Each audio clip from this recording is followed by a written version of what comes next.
first Data Economy Forum ever. It's an enormous pleasure to be here tonight, 427 days after Data Economy was born. And for me, it's personally even more great to be here because I'm finally on the stage that I'm expected to be at. Because the last time I saw an audience like this, I was at the Excel and I literally took the wrong door and walked into someone else's keynote. So, and that was very embarrassing, I can tell you. But also one thing that I learned when I walked into that stage, where there's sometimes a shortcut is not the best way to do things. And certainly with edge computing, that's not the right way to do things. And then the edge is set to disrupt everything and everyone, and disruption in a good way. But we cannot take shortcuts, as I mentioned. Because no matter how convinced we are, we know where we'll end. This might end up where bad.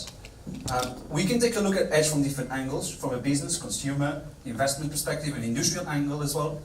Edge will be indeed the enabler of the fourth industrial revolution, and it will be more than that, it will be the next step on human evolution. And this will take shape in different forms. At the end of this year, Gartner expects 8.4 billion IoT devices to be connected to the internet. That's 2 billion more than last year. By 2020, they expect 20.4 billion. But we have to question these numbers because if today you own 6 to 8 devices, by 2020 you're going to be owning about 10 to 15. So it's not very hard to imagine an economy of 50 to 60, 80 billion connected devices. And we are not living in the Zeta world for much longer. We are moving very, very fast into the Yottabyte era. And some should even say that we should prepare for the Brontobyte era. And that's a lot of data. And what will support us from this transition from Zeta to Yotta to Bronto will be data centers, especially the ones at the edge. And these will come in many different ways and forms and shapes. It will be the one node outside your house, to the server on the lampposts, to 20,000 square feet hub in the city center, to the multi-million trillion dollar mega data centers outside the city. And this also brings with it many questions. How many do we need? Where do we need them? How do we build them? How do we finance them?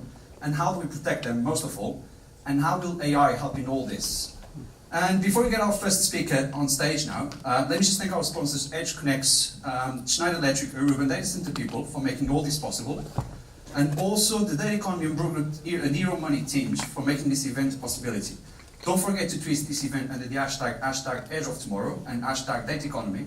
And if you have any questions for our panelists, you can tweet them under #AskTheEdge, and I'll ask them on stage.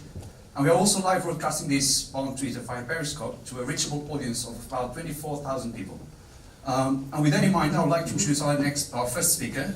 Please welcome to the stage EdgeConneX Chief Innovation Officer, Phil Lawson-Chunks.